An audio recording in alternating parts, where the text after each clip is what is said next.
Hello friends, welcome to Madurai வீட்டு சமையல். அனைத்து நெஞ்சங்களுக்கும் மதுரை வீட்டு சமையலின் அன்பார்ந்த வணக்கங்கள். இன்னைக்கு கமகமனு மணக்கும் நெத்திலி கருவாட்டு குழம்பு எப்படி செய்யலான்னு பார்க்கலாம். ஸ்டவ் ஆன் பண்ணி கடாய் வச்சுக்கலாம். நல்லா ஹீட் ஆயிடுச்சு. சமையல் எண்ணெய் நீங்கள் எப்போ யூஸ் பண்ணுற ஆயிலே எடுத்துக்கோங்க, தேவையான அளவு. ஃபஸ்ட்டு ஆனியன்,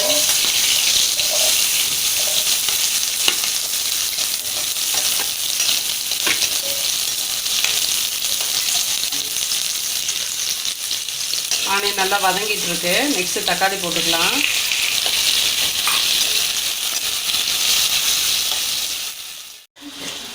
நெக்ஸ்ட்டு தேவையான அளவு உப்பு. எப்பயுமே சொல்லியிருக்கேன், ஆனியன் சேர்த்த உடனே கொஞ்சமாக உப்பு போட்டால் சீக்கிரம் வதங்கிடும் அப்படின்னு. நல்லா வதங்கிட்டு இருக்கு. இப்போது பூண்டு, நெக்ஸ்ட் எடுத்து வச்சுருக்க கருவேப்பிலை கொஞ்சம்,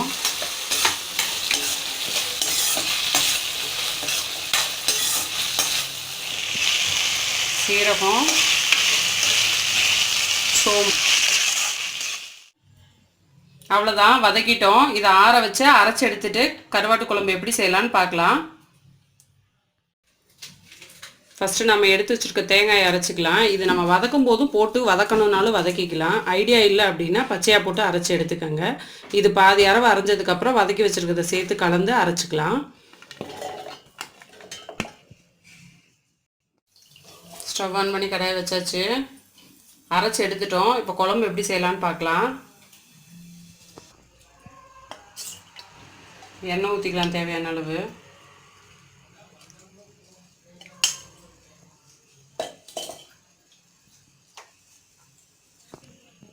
ஆயில் சூடாயிருச்சு. எடுத்து வச்சுருக்க கடுகு பருப்பு போட்டுக்கலாம்.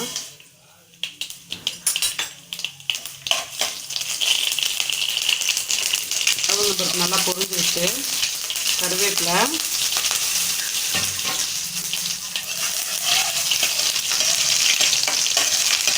வெங்காயம். கருவாட்டு குழம்புக்கு வெங்காயம் எவ்வளோ சேர்க்குறீங்களோ அவ்வளோ நல்ல டேஸ்ட்டாக இருக்கும்.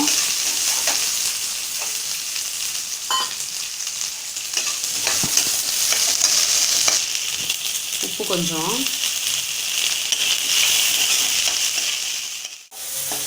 வெங்காயம் வதங்கிட்டு இருக்கு.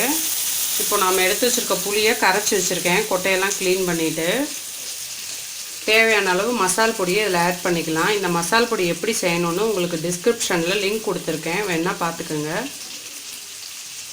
போட்டு நல்லா கரைச்சிக்கலாம். வீட்டு மசால் பொடியில் குழம்பு செய்யும்போது குழம்பு நல்ல டேஸ்ட்டாக இருக்கும். கண்டிப்பாக எல்லோரும் இந்த பொடியை பார்த்து இதன்படி ஃபாலோ பண்ணுங்கள். மசாலா நல்லா கரைச்சிருக்கோம். இப்போது நம்ம அரைச்சி எடுத்து வச்சுருக்குது தேங்காய் வதக்குனது எல்லாம் ஒன்றா போட்டு அரைச்சிருக்கோம். இப்போ இதை வந்து இதில் ஆட் பண்ணிக்கலாம்.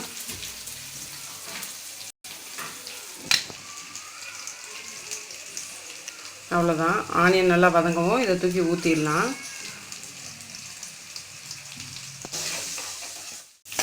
வெங்காயம் நல்லா வதங்கிடுச்சு. நம்ம கலந்து வச்சுருக்க மசாலாவை இதில் கலந்துக்கலாம்.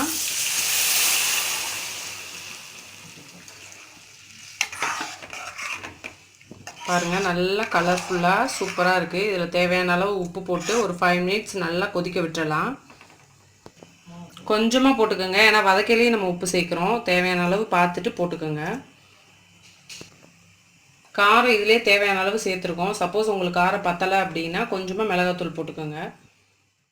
குழம்பு ஒரு 5 நிமிஷம் நல்லா கொதிச்சிருச்சு. இப்போது இந்த ஸ்டேஜில் கருவாடு போட்டுக்கலாம். கருவாடு சீக்கிரம் வெந்துடும், அதனால் குழம்புல மசாலா வாட் போனதுக்கப்புறம் கருவாடு சேர்த்துக்கணும். கருவாடு எவ்வளோ பெருசாக இருக்குன்னு பாருங்கள்.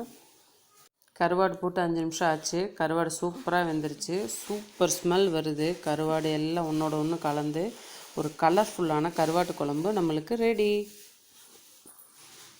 எங்கள் வீட்டில் சூப்பரான கருவாட்டு குழம்பு ரெடி ஆயிடுச்சு. நீங்கள் இப்போ ட்ரை பண்ணி பார்க்க போகிறீங்க. கண்டிப்பாக ட்ரை பண்ணி பார்த்துட்டு கமெண்ட் பாக்ஸில் கமெண்ட் பண்ணுங்கள். Happy cooking with home cooking. Thank you for வாட்சிங். இந்த வீடியோ உங்களுக்கு பிடிச்சிருந்தா மறக்காமல் சப்ஸ்கிரைப் பண்ணுங்கள். நம்ம அப்லோட் பண்ணுற வீடியோஸ் நோட்டிஃபிகேஷன்ஸில் உடனே உங்களுக்கு வந்து சேர பக்கத்தில் இருக்க பெல் ஐக்கானை கிளிக் பண்ணுங்கள்.